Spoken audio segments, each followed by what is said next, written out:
বিসমিল্লাহির রহমানির রহিম। মাননীয় সভাপতি,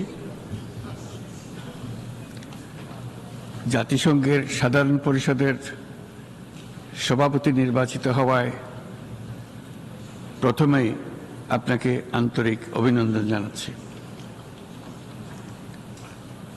আমি আশ্বস্ত করছি যে আপনার এই দায়িত্ব পালনকালে বাংলাদেশ প্রতিনিধি দল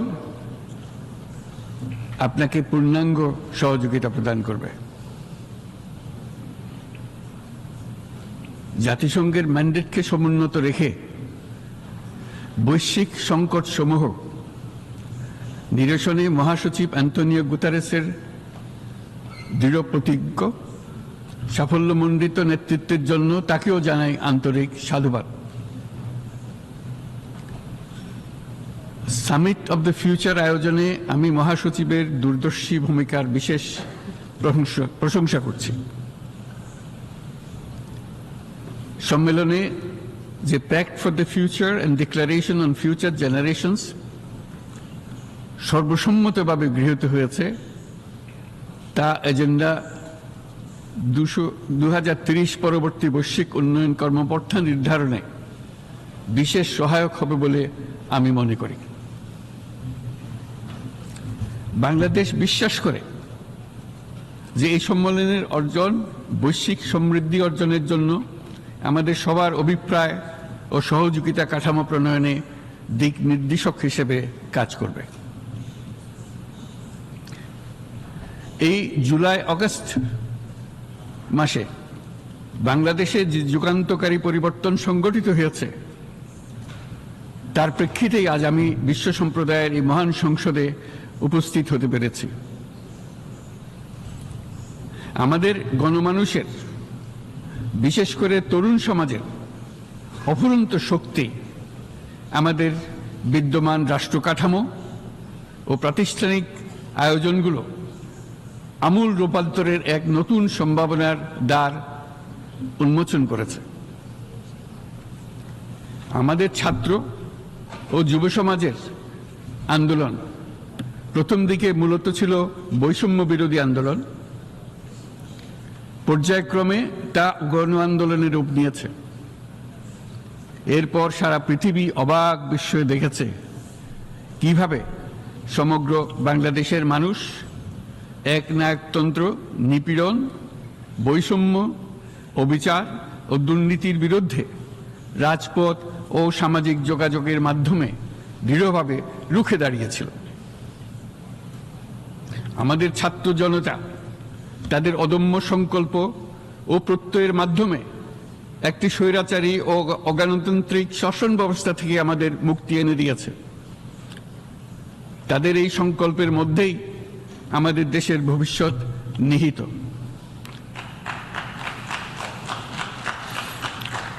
যা এই দেশকে বিশ্ব সম্প্রদায়ের মাঝে একটি দায়িত্বশীল জাতির মর্যাদায় উন্নত করবে বলে আমি বিশ্বাস করি। এই গণ আন্দোলন রাজনৈতিক অধিকার ও উন্নয়নের সুবিধাবঞ্চিত বাংলাদেশের আপামর জনসাধারণকে ঐক্যবদ্ধ করেছে। বাংলাদেশের মানুষ উন্নয়ন কর্মকাণ্ডকে অন্তর্ভুক্তিমূলক অংশীদারিত্ব রূপে দেখতে চেয়েছিল। আমাদের জনগণ একটা ন্যায্য, অন্তর্ভুক্তিমূলক ও কার্যকর গণতন্ত্রের জন্য লড়াই করেছে, যার জন্য আমাদের নতুন প্রজন্ম জীবন উৎসর্গ করেছে। আমাদের এই তরুণীরা যে প্রজ্ঞা, সাহস ও প্রত্যয় দেখিয়েছে, তা আমাদের অভিভূত করেছে, সারা বিশ্ববাসীকে অভিভূত করেছে। বন্দুকের গুলি উপেক্ষা করে বুক পেতে দাঁড়িয়ে গিয়েছিল আমাদের এই তরুণরা। অবৈধ রাষ্ট্র ক্ষমতার বিরুদ্ধে প্রবলভাবে সোচ্চার হয়েছিল আমাদের তরুণ তরুণীরা। স্কুল পড়ুয়া কিশোর কিশোরীরা তারা নিঃসঙ্গ চিত্তে উৎসর্গ করেছিল তাদের জীবন। শত শত মানুষ চিরতরে হারিয়েছে তাদের দৃষ্টিশক্তি। আমাদের মায়েরা, দিনমজুররা ও শহরের অগণিত মানুষ তাদের সন্তানদের কাঁধে কাঁধ মিলিয়ে নেমেছিল রাজপথে। তপ্ত রোদ, বৃষ্টি, মৃত্যু ভয়কে তোয়াক্কা না করে তারা সত্য ও ন্যায়সঙ্গত আকাঙ্ক্ষার বিরুদ্ধে দীর্ঘকালব্যাপী রাষ্ট্রযন্ত্রকে পরিচালনা করার অশুভ ষড়যন্ত্রকে পরাভূত করেছিল। জনগণের এই আন্দোলনে আমাদের জানা মতে প্রায় 800-এরও বেশি জীবন আমরা হারিয়েছি স্বৈরাচারী শক্তির হাতে। উদারনীতি, বহুত্ববাদ ও ধর্মনিরপেক্ষতার উপর মানুষের গভীর বিশ্বাস থেকেই বাংলাদেশ রাষ্ট্রের অভ্যুদয় হয়েছিল। 1971 সালে যে মূল্যবোধকে বুকে ধারণ করে আমাদের গণমানুষ যুদ্ধ করেছিল, সেই মূল্যবোধকে বহু বছর পরে আবার জেনারেশন জি, যে প্রজন্ম জি, নতুনভাবে আমাদেরকে দেখতে শিখিয়েছে। এরকমটি আমরা দেখেছিলাম 1952 সালের ভাষা আন্দোলনে, বাংলাকে মাতৃভাষা হিসেবে প্রতিষ্ঠার সময়। বাংলাদেশের এই অভ্যুত্থান আগামী দিনগুলোতে বিশ্বের বিভিন্ন প্রান্তে মানুষকে মুক্তি ও ন্যায় বিচারের পক্ষে দাঁড়াতে প্রেরণা যোগাবে। আমাদের মুক্তি ও গণতান্ত্রিক আকাঙ্ক্ষাকে বাস্তবের রূপ দিতে আমি তাই আজ বিশ্ব সম্প্রদায়কে আমাদের নতুন বাংলাদেশের সঙ্গে সম্পৃক্ত হওয়ার উদাত্ত আহ্বান জানাচ্ছি। মাননীয় সভাপতি, যে রাষ্ট্র কাঠামো দুঃসহ হয়ে গেছে তার পুনর্গঠনের জন্য আমাদের তরুণরা, দেশের আপামর জনসাধারণ একমত হয়ে আমার এবং আমার উপদেষ্টা পরিষদের উপর আস্থা রেখে সরকার পরিচালনার এক মহান দায়িত্ব আমাদের উপর ন্যস্ত করেছে। এই দায়িত্ব গ্রহণের পর আমরা গভীর বিস্ময় ও হতাশার সঙ্গে মুখোমুখিভাবে দেখতে পাচ্ছি কিভাবে সর্বগ্রাসী দুর্নীতি একটি কার্যকর গণতান্ত্রিক ব্যবস্থাকে ধ্বংসস্তূপে পরিণত করেছে, কিভাবে রাষ্ট্রের মূল প্রতিষ্ঠানগুলোকে নির্মমভাবে দলীয়করণের আবর্তে বন্দী করে রাখা হয়েছিল, কিভাবে জনগণের অর্থকে লুটপাট করা হয়েছিল, কিভাবে একটি বিশেষ স্বার্থান্বেষী গোষ্ঠী সমস্ত ব্যবসা বাণিজ্যকে অন্যায়ভাবে নিজেদের হাতে কুক্ষিগত করে দেশের সম্পদ অবাধে বিদেশে পাচার করে দিয়েছে। এক কথায়, কিভাবে প্রত্যেকটি পর্যায়ে ন্যায়, নীতি ও নৈতিকতা অদৃশ্য হয়ে গিয়েছিল। এরকম এক অবস্থার দেশকে পুনর্গঠন এবং জনগণের কাঙ্ক্ষিত রাষ্ট্র ব্যবস্থা প্রতিষ্ঠিত করার জন্য আমাদের উপর দায়িত্ব প্রদান করা হয়েছে। অতীতের ভুলগুলোকে সংশোধন করে একটা প্রতিযোগিতামূলক ও শক্তিশালী অর্থনীতি এবং ন্যায়ভিত্তিক সমাজ ব্যবস্থা গড়ে তোলাই এই মুহূর্তে আমাদের মূল লক্ষ্য। বর্তমান পরিবর্তিত পরিস্থিতিতে সকল রাজনৈতিক দল এখন স্বাধীনভাবে তাদের মতামত প্রকাশ করতে পারছে। যে সব ব্যক্তি বা প্রতিষ্ঠান রাষ্ট্রীয় কাজ ও সিদ্ধান্ত গ্রহণ করার প্রক্রিয়ায় সম্পৃক্ত, তাদের প্রত্যেকের জবাবদিহিতা নিশ্চিত করাই আমাদের অগ্রাধিকার। আমরা মানুষের মৌলিক অধিকারকে সমুন্নত ও সুরক্ষিত রাখতে দৃঢ়প্রতিজ্ঞ। আমাদের দেশের মানুষ মুক্তভাবে কথা বলবে, ভয়ভীতি ছাড়া সমাবেশ করবে, তাদের পছন্দের ব্যক্তিকে ভোট দিয়ে নির্বাচিত করবে, এটাই জাতির আকাঙ্ক্ষা এবং এটাই আমাদের লক্ষ্য। বিচার বিভাগের স্বাধীনতা সংরক্ষণ ও সাইবার ডোমেইন সহ গণমাধ্যমের স্বাধীনতা সুসংহতকরণে আমরা প্রতিজ্ঞাবদ্ধ। আমাদের একজন কৃষক বা একজন শ্রমিকের সন্তানও যেন সমাজের সর্বোচ্চ শিখরে পৌঁছতে পারে, সেই লক্ষ্যে বিশালকার অবকাঠামো নির্মাণের বদলে স্বাস্থ্য ও শিক্ষা খাতে বরাদ্দ বৃদ্ধির আমরা গুরুত্ব আরোপ করছি।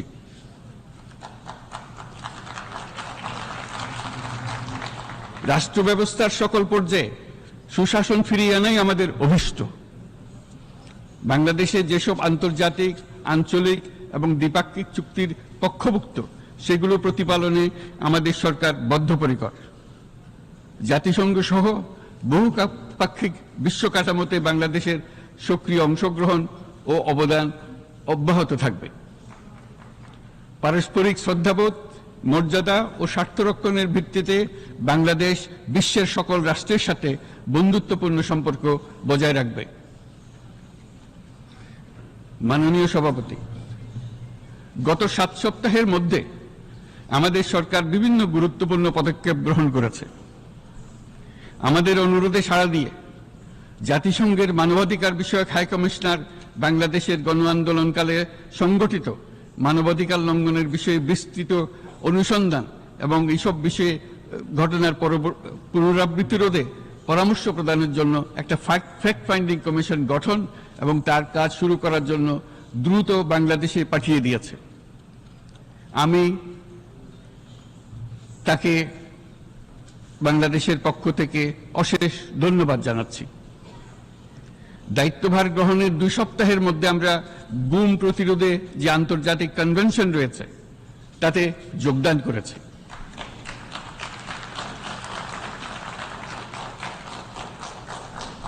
এর আশু বাস্তবায়নের জন্য প্রয়োজনীয় দেশীয় আইন ও বিধি প্রণয়নে আমরা এখন প্রক্রিয়া শুরু করেছি। বাংলাদেশে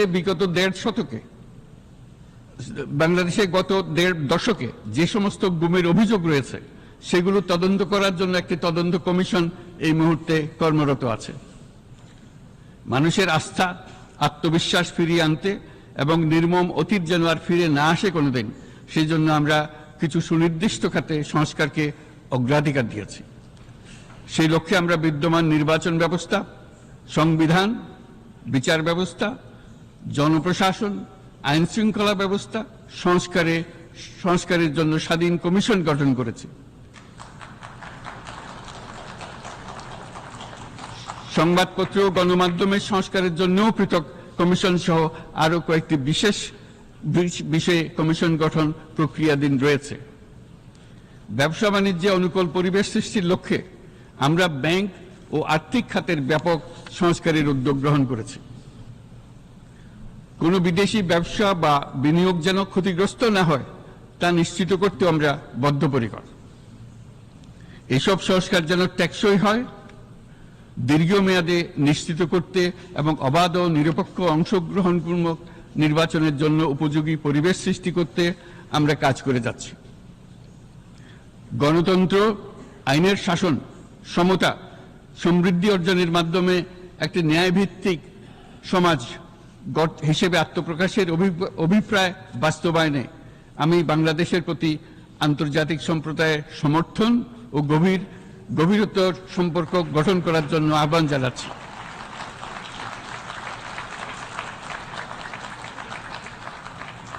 মাননীয় সভাপতি, বাংলাদেশ মনে করে যে শান্তি রক্ষা ও সংঘাত মোকাবেলা জনগণের সমৃদ্ধি নিশ্চিত করার মূল চালিকা শক্তি। সাম্প্রতিক বিপ্লবকালে আমাদের ইতিহাসের সবচেয়ে কঠিনতম সময়ে জনগণের মুক্তির আকাঙ্ক্ষা পূরণে তাদের পাশে দৃঢ়ভাবে দাঁড়িয়ে আমাদের সাহসী সশস্ত্র বাহিনী সমূহ আরো একবার শান্তির প্রতি তাদের অঙ্গীকার প্রমাণ করেছে।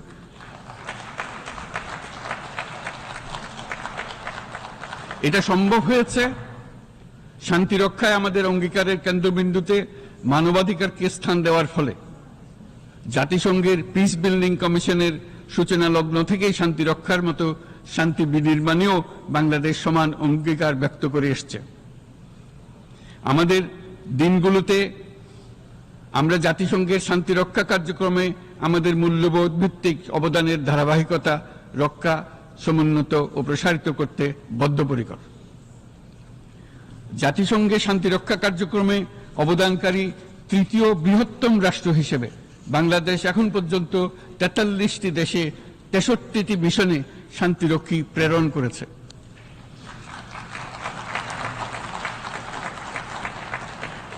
বসনিয়া থেকে শুরু করে কঙ্গো পর্যন্ত বিশ্বের বিভিন্ন প্রান্তে এসব মিশনে দায়িত্ব পালনকালে 168 জন বাংলাদেশি শান্তিরক্ষী নিজেদের জীবন বিসর্জন দিয়েছে। আমরা আশা করি যে কোনো অবস্থায় নানা প্রতিকূলতা সত্ত্বেও জাতিসংঘের ভবিষ্যৎ শান্তিরক্ষী কার্যক্রমগুলোতে বাংলাদেশের প্রতিরক্ষা বাহিনীর সদস্যরা একইভাবে অবদান রাখার সুযোগ পাবে।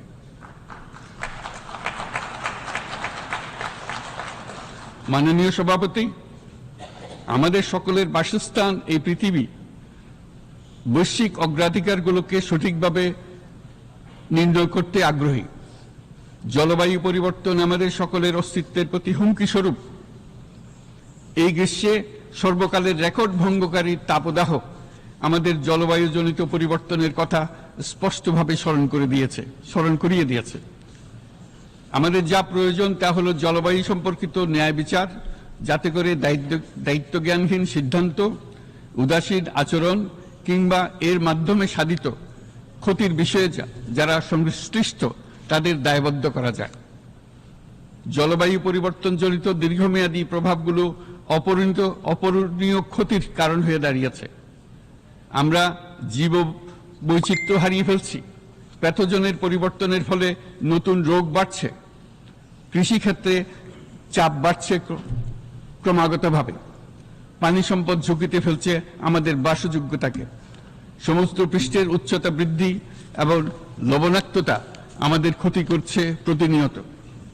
ঘূর্ণিঝড়ের সংখ্যা ও মাত্রা বৃদ্ধির কারণে যে ক্ষতি হচ্ছে তাকে উপেক্ষা করার সুযোগ নেই। ক্ষুদ্র কৃষক, প্রান্তিক পর্যায়ে জীবিকা অন্বেষণকারীরা জলবায়ু পরিবর্তনজনিত ঝুঁকির মুখোমুখি হচ্ছে সবচেয়ে বেশি। আমি আজ এই বিশ্ব সভায় যখন কথা বলছি তখন বাংলাদেশের পূর্বাঞ্চলে 50 লাখেরও অধিক মানুষ তাদের জীবদ্দশায় হওয়া সবচেয়ে ভয়াবহ বন্যা মোকাবেলা করে যাচ্ছে। মহাসচিব গুতেরেস আমাদেরকে দেখিয়েছেন যে বিদ্যমান পরিক্রমা অব্যাহত থাকলে বিশ্বের গড় তাপমাত্রা 2.7 ডিগ্রি সেলসিয়াস বৃদ্ধির দিকে অগ্রসর হতে থাকবে। তাই বাংলাদেশের মতো জলবায়ু ঝুঁকিতে থাকা দেশগুলোতে অভিযোজনের জন্য ব্যাপক বিনিয়োগের আহ্বান জানাচ্ছি।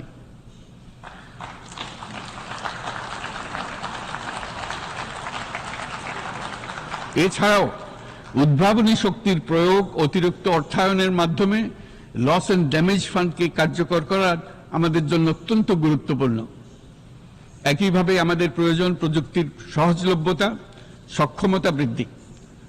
নির্দিষ্ট করে বললে আমাদের দরকার জীবন রক্ষাকারী প্রযুক্তি, বিশেষত কৃষি, পানি এবং জনস্বাস্থ্য খাতে, যেখানে ক্ষুদ্র ক্ষুদ্র উদ্ভাবন এবং সমাধানসমূহ ঝুঁকিতে থাকা জনগোষ্ঠীকে রক্ষা করতে পারে। জলবায়ু সংকটের মোকাবেলা এবং বৈশ্বিক অর্থনীতি সুসংহতকরণে আমাদের যুগপৎভাবে কাজ করতে হবে। বিশ্ব সম্প্রদায় এখন কার্বন মুক্ত পৃথিবী গড়ে তুলতে মনোযোগী হচ্ছে। বিশ্বের অধিকাংশ মানুষকে এই ধরনের পরিবর্তনের সুফলভোগী করতে হলে নেট জিরো পৃথিবীর দিকে আমাদেরকে অগ্রসর হতে হবে। বাংলাদেশের মতো দেশগুলোকে সাথে নিয়ে যেতে হবে, তা না হলে পারস্পরিক দায়িত্ববোধের মাধ্যমে পারস্পরিক সমৃদ্ধি অর্জনে আমাদের সার্বজনীন অঙ্গীকার পূরণে পিছিয়ে পড়ব আমরা। এই ক্ষেত্রে আমি বিশ্বাস করি সমগ্র বিশ্ব একসাথে 3-0 লক্ষ্য অর্জনের ধারণা বিবেচনা করে দেখতে পারে, যার মাধ্যমে আমরা শূন্য দারিদ্র্য, শূন্য বেকারত্ব এবং শূন্য নেট কার্বন নিঃসরণ অর্জন করতে পারি। যেখানে পৃথিবীর প্রতিটি তরুণ তরুণী চাকরি প্রার্থী না হয়ে বরং উদ্যোক্তা হিসেবে নিজেকে প্রতিষ্ঠিত করার সুযোগ পাবে। তারা যেন এই সম্পদের সীমাবদ্ধতা সত্ত্বেও নিজ নিজ সৃজনশীলতার বিকাশ করতে পারে, যেখানে একটি ব্যবসায়িক উদ্যোগ সামাজিক সুফল, অর্থনৈতিক মুনাফা এবং প্রকৃতির প্রতি দায়িত্বশীলতার মধ্যে একটি চমৎকার ভারসাম্য আনতে পারে, যেখানে সামাজিক ব্যবসার মাধ্যমে যে কোনো ব্যক্তি ভোগবাদী জীবনধারা থেকে উত্তরণ করে সামাজিক ও অর্থনৈতিক পরিবর্তনের সৃজনশীল শক্তি হিসেবে নিজেকে প্রতিষ্ঠিত করতে পারে।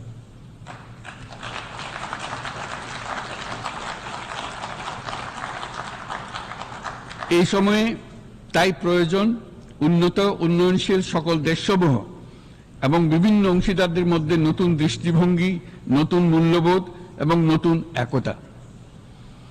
সামগ্রিকভাবে এই লক্ষ্য অর্জনে জাতিসংঘ ব্যবস্থা, জাতীয় আঞ্চলিক পর্যায়ে সরকারসমূহ, সকল ব্যবসা প্রতিষ্ঠান, বেসরকারি অংশীজন এবং দাতব্য সংস্থাগুলোকে একসঙ্গে কাজ করতে হবে। আমাদের অর্থনৈতিক কাঠামোতে সামাজিক ব্যবসাকে স্থান দিলেই নিচের অর্ধেকাংশ মানুষের জীবনে তা বিরাট পরিবর্তন আনতে পারে।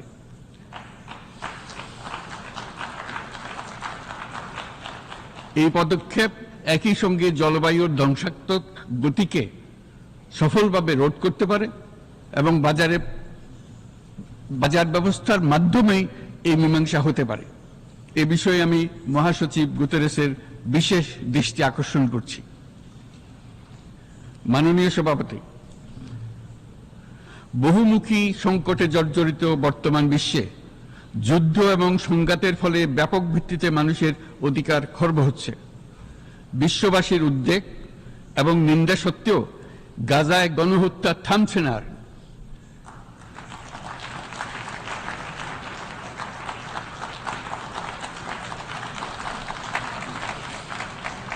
ফিলিস্তিনের মতো বিদ্যমান বাস্তবতা কেবল আরব কিংবা মুসলমানদের জন্যই উদ্বেগজনক নয়, বরং তা সমগ্র মানব জাতির জন্যই উদ্বেগের বিষয়।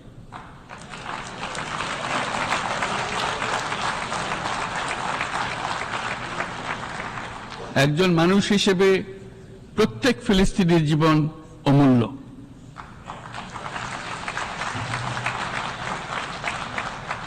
ফিলিস্তিনের জনগণের বিরুদ্ধে যে মানবতা বিরোধী অপরাধ হচ্ছে তার জন্য সংশ্লিষ্ট সকলকে দায়বদ্ধ করতে হবে।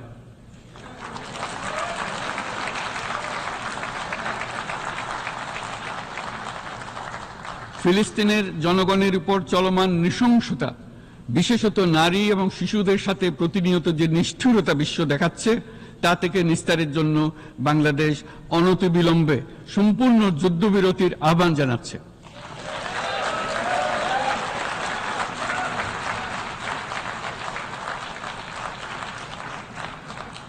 দ্বিরাষ্ট্রভিত্তিক সমাধানেই মধ্যপ্রাচ্যে টেকসই শান্তি আনতে পারবে।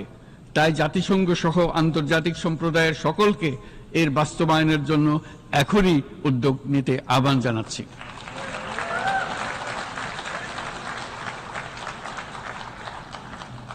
গত 2.5 বছর ধরে ইউক্রেনে চলমান যুদ্ধে বহু মানুষ প্রাণ হারিয়েছে। এই যুদ্ধের প্রভাব সর্বব্যাপী, এমনকি বাংলাদেশের অর্থনীতিতেও এর নেতিবাচক প্রভাব আমরা অনুভব করছি। আমরা তাই উভয় পক্ষকে সংলাপে বসে বিরোধ নিরসনের মাধ্যমে যুদ্ধের অবসান ঘটানোর আহ্বান জানাচ্ছি। মাননীয় সভাপতি, বাংলাদেশ গত 7 বছর যাবৎ মিয়ানমার হতে আগত 12 লাখেরও বেশি রোহিঙ্গাদের মানবিক কারণে আশ্রয় দিয়ে আসছে। এর ফলে আমরা বিরাট সামাজিক, অর্থনৈতিক, পরিবেশগত ক্ষতির সম্মুখীন হচ্ছি। মিয়ানমারের অভ্যন্তরীণ সমস্যা থেকে সৃষ্ট এই সংকট বাংলাদেশ ও আমাদের অঞ্চলের জন্য প্রথাগত ও অপ্রথাগত উভয় ধরনের নিরাপত্তা ঝুঁকির কারণ হয়ে দাঁড়িয়েছে। মিয়ানমার থেকে বাংলাদেশে বলপূর্বক বাস্তুচ্যুত রোহিঙ্গাদের সহায়তা করতে আমরা অঙ্গীকারবদ্ধ। আমরা রোহিঙ্গাদের জন্য মানবিক সহায়তা কার্যক্রম চালু রাখা এবং তাদের টেকসই প্রত্যাবর্তন নিশ্চিত করার উদ্দেশ্যে আন্তর্জাতিক সম্প্রদায়ের পর্যাপ্ত সহায়তা অব্যাহত রাখার আহ্বান জানাচ্ছি। রোহিঙ্গাদের সাথে সংগঠিত হওয়া ব্যাপক ভিত্তিক মানবাধিকার লঙ্ঘনের জন্য আন্তর্জাতিক বিচার আদালত এবং আন্তর্জাতিক অপরাধ আদালতে চলমান বিচার প্রক্রিয়ার মাধ্যমে ন্যায় বিচার নিশ্চিত করাও সমানভাবে গুরুত্বপূর্ণ। রোহিঙ্গারা যাতে নিজ দেশে স্বাধীন এবং মর্যাদাপূর্ণ জীবন যাপন করতে পারে, সেই লক্ষ্যে অনুকূল পরিবেশ তৈরিতে জাতিসংঘ অন্যান্য আন্তর্জাতিক প্রতিষ্ঠানের ধারাবাহিক প্রচেষ্টার প্রশংসা দাবিদার। এই লক্ষ্যে রোহিঙ্গারা যাতে পর্যাপ্ত নিরাপত্তা ও অধিকার নিশ্চিত করে তাদের নিজ ভূমি রাখাইনে ফিরে যেতে পারে, তার পথ সুগম করা অত্যন্ত দরকার। মিয়ানমারে প্রতিনিয়ত পরিবর্তনশীল অবস্থা বিবেচনায় রেখে বাংলাদেশ আন্তর্জাতিক সম্প্রদায়ের সাথে একযোগে রোহিঙ্গাদের নিজ দেশে মর্যাদাপূর্ণ টেকসই প্রত্যাবর্তনের জন্য পরিবেশ সৃষ্টিতে কাজ করতে প্রস্তুত।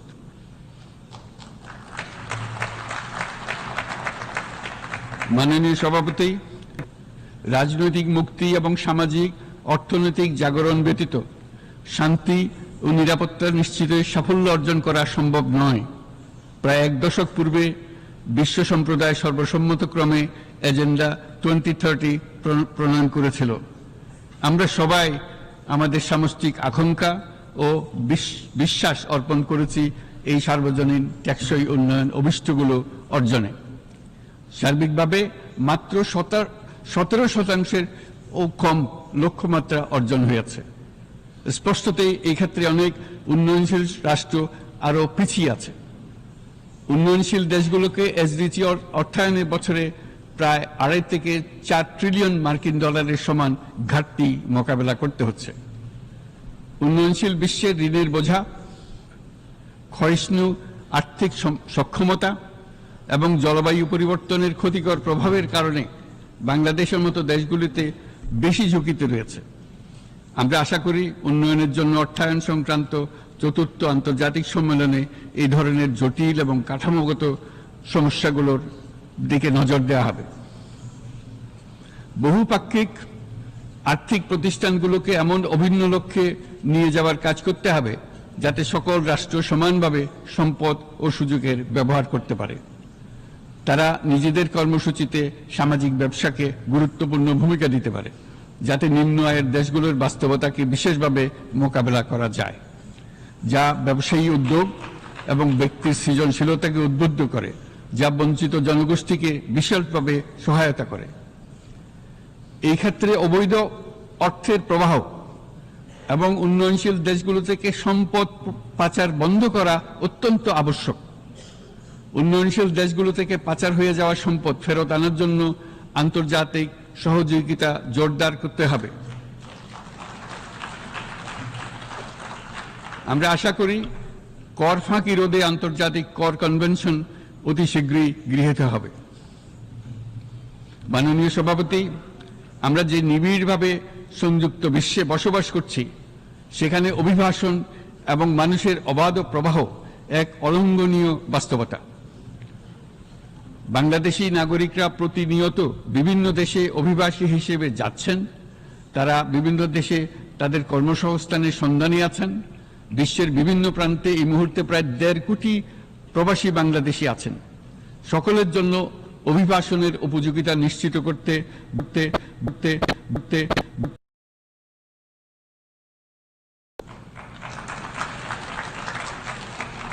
আন্তর্জাতিক সম্প্রদায়কে অভিবাসীদের মানবাধিকার এবং তাদের প্রতি মানবিক আচরণ নিশ্চিত করতে হবে। অভিবাসনের উপর 2018 সালে যে গ্লোবাল কম্প্যাক্ট অন মাইগ্রেশন গৃহীত হয়েছে, তার পূর্ণ বাস্তবায়নে বাংলাদেশ প্রতিশ্রুতিবদ্ধ এবং একই সাথে অনিরাপদ অভিবাসন রোধেও আমরা বদ্ধপরিকর। মাননীয় সভাপতি, প্রতি বছর প্রায় 25 লক্ষ তরুণ তরুণী বাংলাদেশের শ্রমবাজারে যুক্ত হচ্ছেন। বাংলাদেশের বিপুল জনশক্তির প্রায় 2/3 তরুণ। এই জনশক্তিকে বর্তমান ও আগামীর জন্য গড়ে তোলা বাংলাদেশের জন্য একটা বড় চ্যালেঞ্জ। ক্রমপরিবর্তনশীল কর্মজগতে একজন তরুণকে প্রতিনিয়ত নতুন দক্ষতা অর্জন করতে হয়। এই কর্মপরিবেশের সাথে মানিয়ে নেওয়া শিখতে হয়। এই জন্য বাংলাদেশ যখন মধ্যম আয়ের দেশ হিসেবে উন্নতি হচ্ছে, তখন আমরা শিক্ষা এবং প্রযুক্তিগত সহায়তা লাভের উপর বিশেষ জোর দিচ্ছি। এবার কৃত্রিম বুদ্ধিমত্তার বিষয়ে আসি। কৃত্রিম বুদ্ধিমত্তার অভাবনীয় বিকাশ এবং এর বহুমাত্রিক প্রয়োগে বাংলাদেশ বিশেষভাবে আগ্রহী। আমাদের তরুণ সমাজ জেনারেটিভ আর্টিফিশিয়াল ইন্টেলিজেন্সের সম্ভাবনা নিয়ে উচ্ছ্বসিত। একজন বিশ্ব নাগরিক হিসেবে তারাও চায় নতুন পৃথিবীতে নিয়োজিত হতে, কর্মক্ষম হিসেবে নিজেকে গড়ে তুলতে। বাংলাদেশের মতো বৃহৎ তরুণ জনগোষ্ঠীর দেশ যাতে কৃত্রিম বুদ্ধিমত্তার প্রয়োগজনিত অর্জিত সুফল থেকে পিছিয়ে না পড়ে, বিশ্ব সম্প্রদায়কে তা নিশ্চিত করতে হবে। একই সঙ্গে নিশ্চিত করতে হবে যেন কৃত্রিম বুদ্ধিমত্তার কারণে কর্মক্ষেত্রে মানুষের চাহিদা ক্রমাগতভাবে সংকুচিত হয়ে না যায়। এই প্রসঙ্গে আমি উল্লেখ করি যে আমরা ভিন্ন একটা ইন্টেলিজেন্স, অটোনোমাস ইন্টেলিজেন্স, অর্থাৎ যে কৃত্রিম বুদ্ধিমত্তা নিজেই নিজের কৃত্রিম বুদ্ধিমত্তাকে সম্প্রসারিত করতে পারে মানুষের কোনো হস্তক্ষেপ ছাড়াই, তার ব্যাপারে আমরা বৈজ্ঞানিকদের দৃষ্টি আকর্ষণ করতে চাই। তারা যেন এই ক্ষেত্রে অগ্রসর হওয়ার আগে মানুষের উপরে প্রভাব সম্বন্ধে নিশ্চিত হয়ে অগ্রসর হন। আমাদের ধারণা অটোনোমাস ইন্টেলিজেন্স মানুষের অস্তিত্বকে বিপন্ন করে তুলতে পারে, কাজে এই ব্যাপারে আমাদের সম্পূর্ণ সজাগ থাকতে হবে। মাননীয় সভাপতি, আমাদের আসলে দরকার নতুন ধরনের সহযোগিতা কাঠামো, যেখানে বৈশ্বিক ব্যবসা ও জ্ঞানের অধিকারী গোষ্ঠী মানুষের চাহিদাগুলোকে যথাযথভাবে অনুধাবন করবে। আন্তর্জাতিক সহযোগিতার মাধ্যমে উন্নয়নশীল দেশগুলোর জন্য এমন একটি রূপান্তরকারী ব্যবস্থা তৈরি করতে হবে যা কর্মসংস্থান, আর্থসামাজিক প্রতিকূলতা বা জীবিকার জন্য যুৎসই সমাধান নিশ্চিত করবে। মাননীয় সভাপতি, আমাদের প্রচেষ্টা, সক্ষমতা এবং সম্পদ একত্রীকরণের মাধ্যমে সকলের সামর্থ্য, উদ্ভাবনী শক্তি এবং সমৃদ্ধিকে কাজে লাগাতে হবে। আর্থসামাজিক উন্নয়ন এবং জলবায়ু সহনশীলতা নিয়ে আমরা প্রতিনিয়ত যে প্রতিকূলতার সম্মুখীন হচ্ছি, সম্মিলিত উদ্যোগের মাধ্যমে তার মোকাবেলা করতে হবে। বৈশ্বিক দক্ষিণের দেশগুলোকে অনন্য অর্থনৈতিক এবং সামাজিক প্রেক্ষাপটে দক্ষিণ দক্ষিণ এবং ত্রিভুজীয় সহযোগিতা এই ক্ষেত্রে বিশেষভাবে সহায়ক হতে পারে বলে আমি মনে করি। বৈশ্বিক দক্ষিণের আওয়াজকে বিশ্বব্যাপী জোরালোভাবে তুলে ধরার জন্য প্রয়োজন সম্মিলিত উদ্যোগ। সেজন্য বৈশ্বিক এজেন্ডা প্রণয়ন ও বাস্তবায়ন নিশ্চিত করতে বৈশ্বিক দক্ষিণের দেশগুলোর মতামতকে যথাযথ গুরুত্বের সাথে বিবেচনা করতে হবে। জনাব সভাপতি, কোভিড অতিমারির অভিজ্ঞতায় আমরা দেখেছি জনস্বাস্থ্যে ব্যাপক বিনিয়োগ কতটা গুরুত্বপূর্ণ হতে পারে। বিশ্ব স্বাস্থ্য সংস্থায় বৈশ্বিক অতিমারি চুক্তির চলমান আলোচনায় বাংলাদেশ নেতৃত্ব প্রদান করে চলেছে। আমরা চাই কার্যকর আন্তর্জাতিক সহযোগিতা, জনস্বাস্থ্য ব্যবস্থায় অর্থায়ন, প্রযুক্তি হস্তান্তর, গবেষণা ও উন্নয়ন, ভ্যাকসিন থেরাপিউটিক্সের উৎপাদন, বহুমুখীকরণ এবং সকল ভ্যাকসিনকে মেধাস্বত্ব অধিকার মুক্ত ঘোষণা করার ব্যাপারে ঐক্যমত্য গঠন। অসংক্রামক রোগসমূহের বিরুদ্ধে লড়াইয়ে এই বিষয়গুলি অত্যন্ত গুরুত্বপূর্ণ। জনাব সভাপতি, এবছর আমরা জাতিসংঘের সাথে বাংলাদেশের অংশীদারিত্বের সুবর্ণ জয়ন্তী উদযাপন করছি। গত 50 বছর ছিল আমাদের জন্য একটা পারস্পরিক শিক্ষণীয় সম্মিলিত যাত্রা।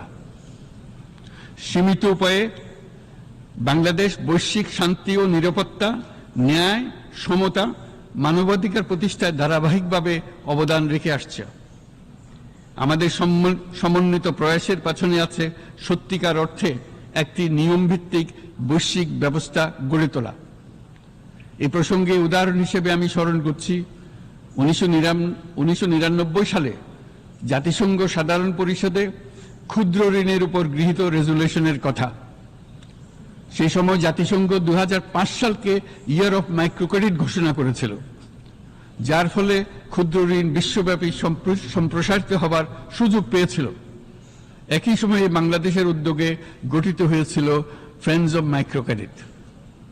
2001 সাল থেকে সাধারণ পরিষদে কালচার অফ পিস সংক্রান্ত বাৎসরিক যে রেজলিউশন গৃহীত হয়ে আসছে, বা নিরাপত্তা পরিষদে নারী, শান্তি ও নিরাপত্তা সংক্রান্ত যে 1325 নম্বর রেজলিউশন গৃহীত হয়েছিল, তা বাংলাদেশের বিশ্বজনীন উদ্যোগগুলোর প্রতিফলন এবং অবদান।